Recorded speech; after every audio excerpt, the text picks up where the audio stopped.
Are you a visitor here or you're based here now? I am based in Shanghai. Mm-hmm. I've been here for 9 years. 9 years? Yeah, already. Yeah.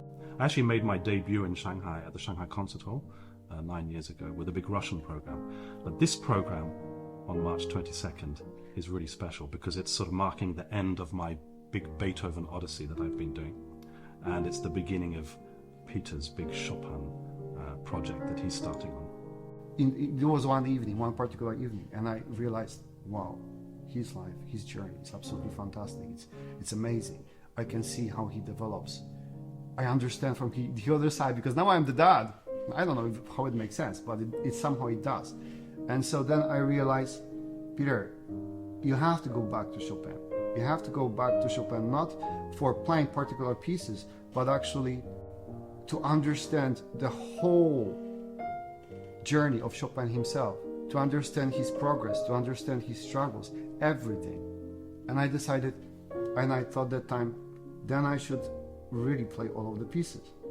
Not only play the pieces, not only record it, but actually talk about them with audience. I made a big decision in 2012 to begin recording for an American record company. And the American record company called MSR Classics were very interested in starting a Beethoven Sonata cycle with me. Of course, in 2 years' time from now, there will be the bicentenary of Beethoven's death. Mm-hmm. And I've actually, in the last week or two, I've mapped out a sonata cycle, performance cycle that I would like to do of 8 concerts instead of 9 CDs, but actually 8 concerts.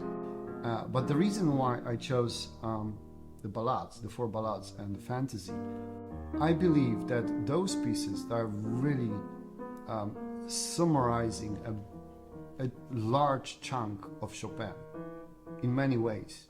And I thought it would be a very good juxtaposition to James's Hammerklavier, which is also most of Beethoven casted inside of the 45 minutes monster. Well, look, I've performed Hammerklavier half a dozen times already here in China and in the UK, and it is a big piece, but I've also been studying it for a long time. I mean, Hammerklavier is not something that you just learn in a few months and then get up and play. I mean, I actually started Hammerklavier in 2010.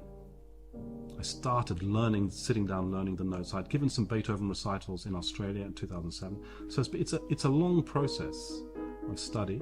And when you're in front of the audience and you really want to show them what a great piece it is, Hammerklavier, then it's the adrenaline kicks in, and it doesn't matter how much you practiced it. You have to prepare well and be in the right frame of mind. But once the music starts, it's like you can't stop.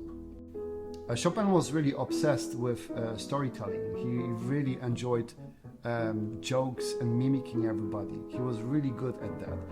He lived in a society, in the Polish society, which was at that time saturated with heroes.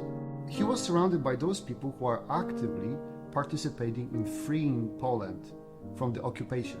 In 4 ballades and the fantasy, Chopin packs so much narration, so much culture, so much political and cultural elements in it that I think it's going to be an absolutely fantastic launchpad for inviting people to discover all of Chopin. There is no substitute for actually the live performance, and I definitely encourage listeners to come to our concert and hear it played live, because it's different from listening to the recording. But I think this will be a good introduction for people who haven't heard me play or haven't heard Peter play. It would be wonderful to come and hear us play this repertoire. My Beethoven series or other concerts I will do, also Peter's Chopin series that he's planning. So I think it's just a great opportunity. I mean, come to the concert, March 22, for sure. You will love it.